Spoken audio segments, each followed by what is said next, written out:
Ce soir-là, j'ai compris que mon mariage n'existait plus, pas à cause d'une dispute, mais à cause d'une facture. Une facture de 10 000 € posée devant moi pendant le dessert. Et pas par n'importe qui, par la mère de ma fiancée. Elle m'a regardé droit dans les yeux et m'a dit calmement « C'est pour l'avoir élevée, tu devrais comprendre, Raphaël. Un bon mariage repose sur la reconnaissance. » Louise, ma fiancée, a simplement ajouté « C'est pour le mariage, chérie. » J'ai souri. Un sourire nerveux, celui qu'on a quand le cerveau refuse de croire ce qu'il entend. Très bien, laisse-moi juste prendre mon chéquier. 3 heures plus tard, j'étais dans un bar, une bière à la main, entouré de mes témoins. Et à la place du chèque, j'avais envoyé à Louise une photo de nous en train de trinquer, avec un simple message « Le mariage est annulé. Santé. » Ces appels paniqués, messagerie directe. J'ai 29 ans et j'étais censé me marier dans 3 semaines. Et ce soir-là, je tentais encore d'assimiler l'audace absolue de ce qui venait de se passer. Tout semblait parfait entre Louise et moi. 4 ans d'amour, 1 an de fiançailles. On parlait déjà de notre futur à Lyon, d'enfants, de voyages, de projets.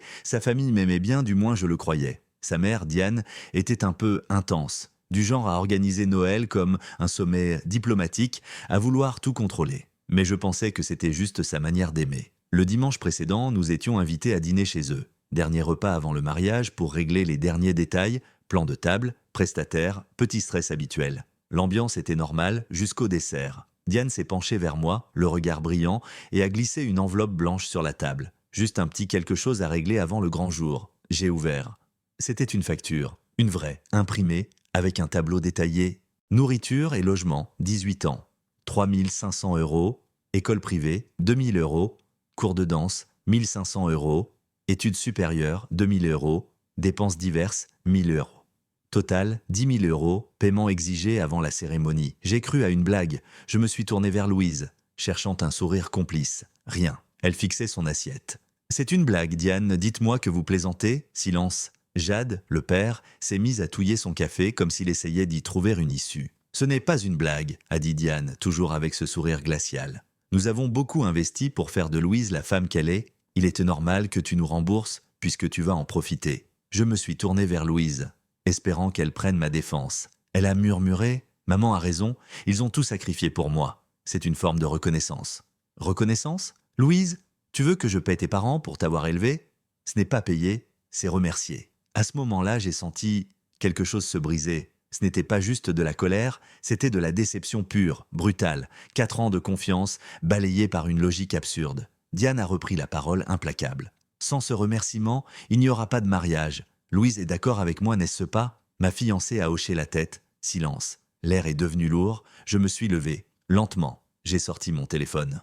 Tu as raison, Diane, je vais chercher mon chéquier dans la voiture. Louise a souri. Diane semblait déjà victorieuse. Jade, lui, n'a pas levé les yeux. Je suis sorti. J'ai fermé la porte derrière moi. Et dans ma voiture, j'ai pris une grande inspiration. Puis j'ai simplement tapé un message à mon témoin. Le mariage est annulé. Rassemble les gars. On sort ce soir. Lundi matin, 9h02. Je venais d'envoyer le message le plus court et le plus lourd de ma vie. Concernant la facture de ta mère et ton ultimatum, j'ai décidé de refuser. Le mariage est annulé. Tes affaires, elles sont sur la terrasse de ta mère. Après ça, j'ai activé le mode avion de mon existence, téléphone sur ne pas déranger, réseau désactivé, silence complet. Mon cercle proche, lui seul, avait le droit de me joindre. Louise rêvait du Riverside Manor depuis ses 15 ans. Une salle de mariage de rêve réservée 2 ans à l'avance, 8 000 € juste pour la location. Un palace pour un conte de fées, sauf qu'à la fin, il n'y avait plus de prince. Le silence avant la tempête. Lundi après-midi, selon Gabriel, mon témoin Louise avait posté un message sur Instagram. Les temps sont durs, mais je reste forte. L'amour triomphe toujours. Les commentaires pleuvaient, reste forte. Tu mérites mieux ? Les hommes, tous les mêmes. Je me suis contenté d'un rire amer. Ils n'avaient aucune idée de ce qui s'était réellement passé. Mardi matin, j'ai rallumé mon téléphone pendant ma pause déjeuner. 73 appels manqués. 156 messages. Et chaque notification ressemblait à un nouvel épisode d'une comédie tragique. Louise, ce n'est plus drôle. Ma mère dit que tu n'es jamais revenu dimanche. Réponds-moi. Diane. C'est très immature, Raphaël. Un vrai homme aurait payé. On peut te proposer un plan de paiement. 5 000 € pour commencer. Jade. Fils, parlons-en entre hommes. Le pire, c'est que je crois qu'il pensait sincèrement que j'allais céder. L'irruption mardi après-midi, l'impensable s'est produit. Diane a débarqué à mon bureau, en plein open space. Et elle a commencé à hurler que je devais 10 000 € et que j'avais ruiné la vie de sa fille. La réceptionniste a dû appeler la sécurité. Diane a été escortée dehors, mais pas avant que la moitié de mes collègues l'entendent me traiter de minable sans honneur. J'aurais pu mourir de honte si la scène n'avait pas été aussi absurde. Le soir, c'est Louise qui est venue, avec sa sœur, Ambre. Elles ont tambouriné à ma porte pendant 21 minutes. Grâce à ma caméra connectée, je voyais tout depuis mon téléphone. Louise pleurait, Ambre hurlait. « Tu la trompes, hein? C'est ça les hommes coupables !» Moi j'étais tranquillement installé chez Gabriel avec une bière à la main, regardant le drame se dérouler comme un film dont j'étais le héros, malgré moi. L'orage médiatique. Mercredi matin, nouveau coup de théâtre. Le Riverside Manor m'appelle. Louise les avait contactés en pleurs, essayant d'annuler l'annulation. Mais c'était trop tard. Tout était confirmé. Pire, notre date avait déjà été réattribuée à un autre couple, sur liste d'attente, la salle de ses rêves, disparue. Dans l'après-midi, mon ami Deka, avocat, m'envoie une capture d'écran. Louise venait de poster un long texte. Certains hommes ne supportent pas les femmes fortes. Quand les gens vous montrent qui ils sont, croyez-les. Les commentaires applaudissaient. Moi, j'étais juste sidéré par le niveau de déni, le sommet de l'absurde. Le soir même, je reçois un email. Expéditeur, cabinet, Lenoir & Associés. Objet, rupture de contrat moral et dommages émotionnels. Un torchon juridique, truffé de mots creux, promesse verbale non honorée, engagement moral brisé. Et bien sûr, versement immédiat de 10 000 € sous 7 jours. Deka a lu le mail et a failli s'étouffer de rire. Ce n'est pas un avocat, c'est un clown avec Word. Puis, Ambre, la sœur, s'est mise à m'envoyer des messages depuis plusieurs numéros. Louise est en dépression, elle ne mange plus, c'est ta faute. Sois un homme et répare ça. Maman dit que tu nous dois au moins les frais du mariage. J'ai bloqué un par un. Mais le dernier message m'a glacé. Tu crois pouvoir nous ridiculiser sans conséquence ? Jeudi matin 10h14, j'ai envoyé le dernier message de cette histoire, celui qui devait tout clore. Pour clarifier, vous m'avez réclamé 10 000 € pour avoir élevé Louise. Quand j'ai refusé cette tentative d'extorsion, vous m'avez donné un ultimatum. J'ai choisi de mettre fin à la relation plutôt que de céder. Toutes les annulations sont faites, ne me contactez plus. Toute nouvelle tentative sera suivie d'une action en justice. La réponse ne s'est pas fait attendre. Diane, extorsion ? Comment oses-tu ? Nous avons élevé une fille parfaite. Louise, tu vas vraiment tout jeter pour une histoire d'argent ? Maman voulait juste te tester. Un test, c'est le mot qu'elle a utilisé. Comme si briser une relation de 4 ans, humilier son fiancé et lui réclamer 10 000 €, ce n'était qu'un jeu. Alors j'ai tapé une dernière phrase, un test que je suis heureux d'avoir échoué, adieu, et je les ai tous bloqués. La fête de la liberté, le soir même, je suis allé dans le bar où devait se dérouler mon enterrement de vie de garçon. On l'a rebaptisé la fête de ma liberté. J'ai perdu 3 500 € d'acompte, mais j'ai gagné ma tranquillité d'esprit. Et franchement, c'est une bonne affaire. En repensant à tout ça, je me suis dit qu'il fallait une arrogance incroyable pour faire payer quelqu'un pour avoir élevé son propre enfant, puis être choqué quand il refuse. Et le pire, c'est que Louise était d'accord. Pendant 4 ans, elle avait joué le rôle de la femme équilibrée, amoureuse, sincère. Alors qu'en réalité, elle vivait dans un monde où l'amour s'achète. Demain, je rendrai la bague, elle vaut environ 7 000 €. Entre ça et les 10 000 € que je n'ai pas payés, je ressors gagnant de 3 500 €. Ironique, non ? Une semaine plus tard. Une semaine après l'explosion, j'ai enfin respiré. J'ai rapporté la bague à la bijouterie, trop tard pour un remboursement complet. Mais j'ai obtenu un avoir. Je me suis dit que j'achèterais une montre, un symbole, le temps que j'ai perdu et celui que je ne perdrai plus. Mais évidemment, le drame n'était pas fini. Vendredi après-midi, la meilleure amie de Louise, Aline, a commencé à me bombarder de messages. « Tu es un monstre ? Louise t'aimait ? Sa mère voulait juste te protéger. Tu l'as menée en bateau pendant 4 ans. » Je n'ai rien répondu. J'ai juste fait des captures d'écran. Mon ami Deka, l'avocat, m'avait prévenu « Garde tout, si ça dérape, tu seras prêt. » Le scandale public samedi matin, Diane est passée à la vitesse supérieure. Elle a publié un long message sur Facebook. Certains hommes d'aujourd'hui ne savent plus reconnaître la valeur d'une bonne femme. Ma fille a évité une balle. Cet homme radin et pathétique refusait de montrer le moindre respect envers ses futurs beaux-parents. 10 000 €, ce n'est rien comparé à l'amour et à l'éducation que nous lui avons donnée. Les commentaires ont explosé. Certains la soutenaient, mais d'autres « Attendez, vous lui avez vraiment fait payer pour épouser votre fille ?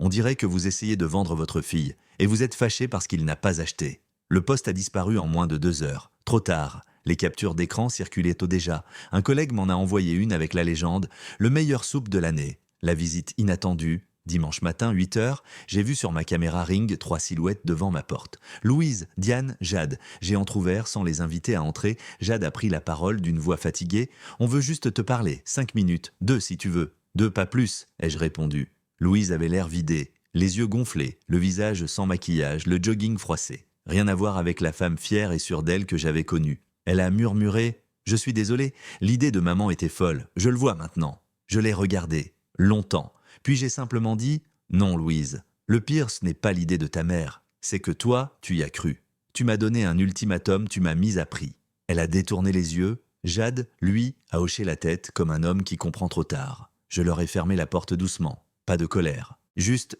la paix.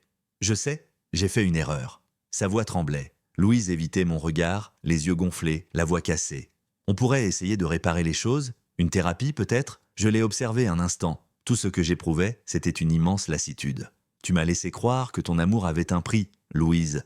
Même si c'était l'idée de ta mère, tu l'as approuvée. Tu m'as demandé de payer pour t'épouser. Jade, son père, a tenté d'intervenir, le ton conciliant. « Écoute, Diane est compliquée. Elle a toujours eu un rapport tordu à l'argent, mais Louise n'est pas comme elle. »« Vraiment ?» ai-je répondu. Elle a regardé sa mère me tendre une facture et a dit « Paix ou pas de mariage ?» Louise s'est effondrée, les mains tremblantes. « Maman m'a dit que si tu m'aimais vraiment, tu paierais sans poser de questions, qu'elle voulait juste tester ton engagement.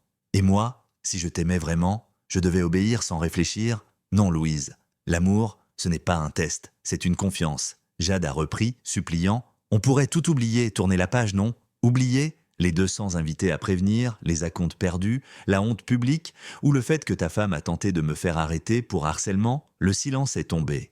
Oui, ai-je ajouté. Jeudi soir, Diane s'est présentée au commissariat en prétendant que je la harcelais. Les policiers ont lu nos échanges, un seul message de ma part, ne me contactez plus. Ils l'ont renvoyée chez elle avec un avertissement. J'ai jeté un œil à ma montre. Vos 2 minutes sont écoulées, c'est terminé. Vous m'avez montré exactement la vie que j'aurais eue. Chaque décision payée, chaque geste contrôlé. Non merci. Louise m'a attrapé le bras, désespérée. S'il te plaît, je t'aime.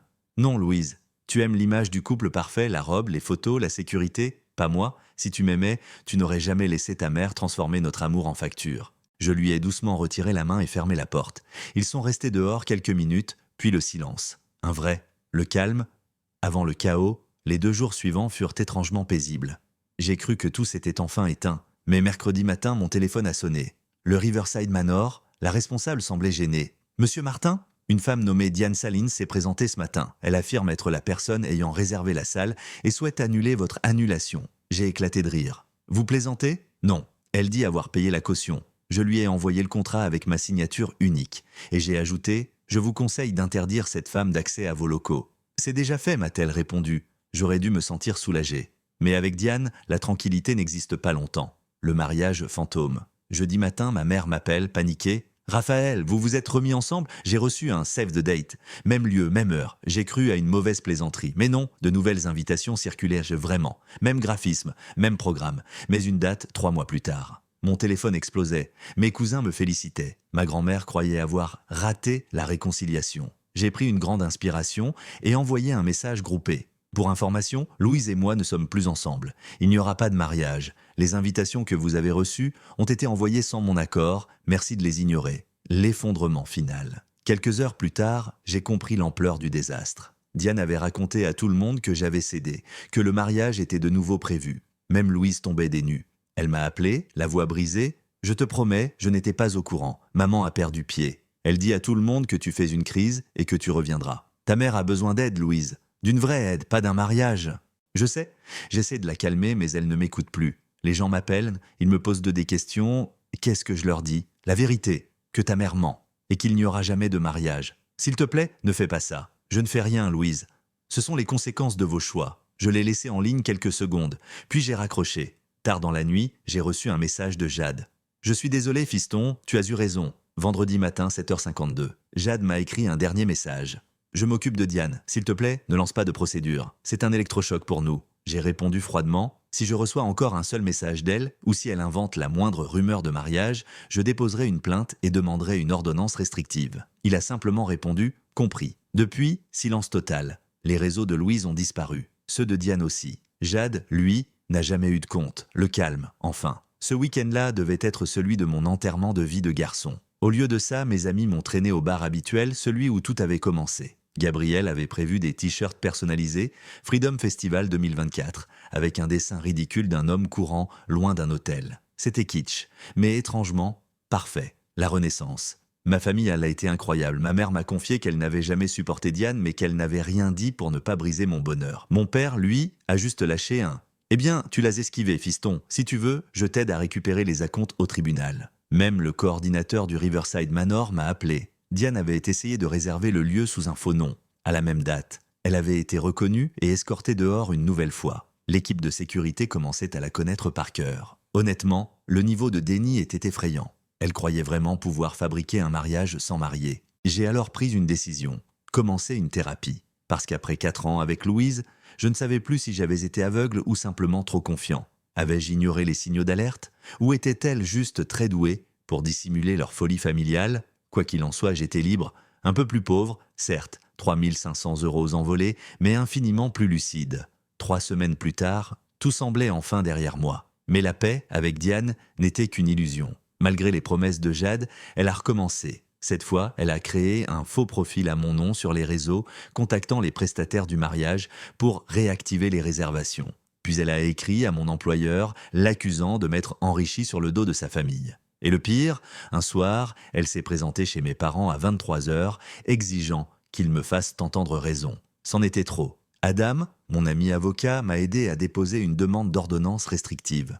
Le jour du jugement, l'audience a eu lieu la semaine suivante. Et Diane a débarqué habillée comme pour un mariage, robe longue, chapeau, bijoux, la panoplie complète. Le juge a levé les yeux, interloqué. Elle a tenté de se défendre. C'est lui qui me harcèle. Il a détruit la réputation de ma fille et humilié notre famille. Et là, le clou du spectacle. Elle a sorti la fameuse facture. Oui, comme pièce à conviction. Le juge l'a fixée quelques secondes, puis a demandé, incrédule, « Madame, avez-vous sérieusement essayé de faire payer cet homme pour avoir élevé votre propre fille ?»« Ce n'est pas absurde », s'est-elle exclamée. Les parents méritent un retour sur investissement. Le silence qui a suivi valait tous les discours du monde. Le juge a tapé du marteau, ordonnance restrictive accordée, durée, 1 an, aucun contact autorisé. Diane est devenue écarlate, a crié au petit esprit du juge et a dû être escortée hors de la salle d'audience. Après la tempête, Louise n'était pas là.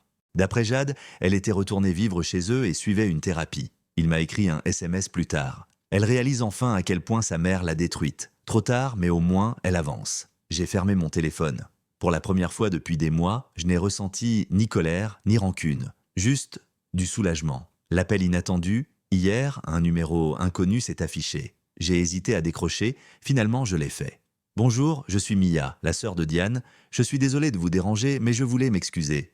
Et vous prévenir. » « Me prévenir de quoi ? Ce n'est pas la première fois que ma sœur fait ça. » Un long silence. Et soudain, tout prenait sens. Mia m'a appelé un lundi matin. Sa voix était douce, un peu nerveuse. « Je suis la sœur de Diane. Je voulais m'excuser pour tout et vous expliquer ce que vous ne savez peut-être pas. » Elle m'a raconté que ce n'était pas la première fois que Diane faisait ce genre de choses. Des années plus tôt, son fils aîné, Hugo, le frère de Louise, s'était fiancé à une fille rencontrée à l'université. Et devinez quoi? Diane leur avait demandé de signer un contrat stipulant que le couple devait lui verser 500 $ par mois en échange de conseils matrimoniaux. La fiancée de Hugo avait explosé de rire. Il s'était enfui, marié en secret, puis avait découpé tout contact avec la famille. Depuis, Diane racontait à tout le monde que la femme de Hugo l'avait volé et éloigné de sa famille. Et le pire, Louise n'avait jamais su la vérité. Depuis des années, m'a expliqué Mia, Diane répète que la femme de Hugo est manipulatrice. Mais c'est elle la manipulatrice, toujours elle. Le déni et la chute Mia m'a confié que Jade avait passé sa vie à couvrir les dégâts, à chercher la paix, à justifier l'injustifiable. Mais cette fois, même lui ne pouvait plus nier l'évidence. Leur mariage ne tenait plus qu'à un fil. Louise commence enfin à voir clair, a ajouté Mia. C'est dur pour elle, mais au moins, elle essaie de s'en sortir. Quant à vous, vous avez eu le courage que personne d'autre n'a eu. Je l'ai remercié. Quand j'ai raccroché, j'étais partagé entre la tristesse, le soulagement et une étrange sensation de justice rendue. Le toast final. Le soir même, les gars m'ont emmené fêter ça, ou plutôt enterrer définitivement l'histoire. Gabriel a levé son verre, à ceux qui ont survécu à la folie et aux factures. Lucas a ri. « Alors tu regrettes ?» Honnêtement, un peu. Pas d'avoir rompu, mais de ne pas avoir vu les signaux plus tôt. Avec du recul, ils étaient là, discrets, presque charmants. Les cadeaux déséquilibrés, par exemple, elle voulait toujours des bijoux ou des voyages, mais m'offrait des objets faits main.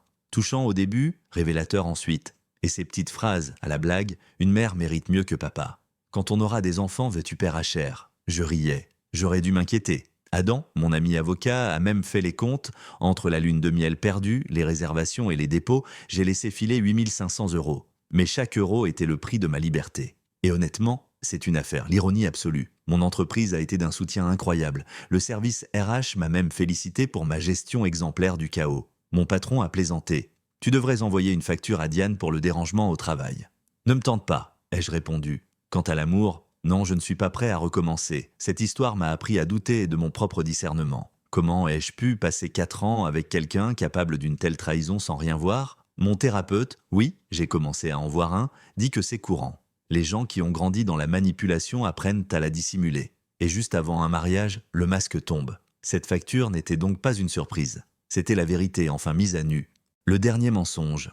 Le plus ironique, un ami commun m'a appris que Louise raconte désormais que je l'ai quittée parce que sa famille n'était pas assez riche. La fille dont la mère a littéralement tenté de me faire payer pour l'épouser me traite de chercheur d'or. La boucle est bouclée. Hier soir, Jade m'a envoyé un ultime message. « Fils, je suis désolé. Diane est en traitement, Louise aussi. Nous avons échoué comme parents. J'espère que tu trouveras le bonheur. » Je n'ai pas répondu. Il n'y avait plus rien à dire. La vraie fin? Pas de vengeance spectaculaire, pas de drame final, juste une fin calme, propre, lucide. La fin d'une vie que j'ai frôlée, mais que j'ai refusée. Dans mon placard, le t-shirt du Freedom Festival 2024 pend toujours. Un homme courant, loin d'un hôtel. Kitsch, oui, mais symbolique. Parce qu'au fond, c'est exactement ce que j'ai fait. Quand quelqu'un te montre qui il est, crois-le. Et quand sa mère te tend une facture pour l'avoir élevé, cours.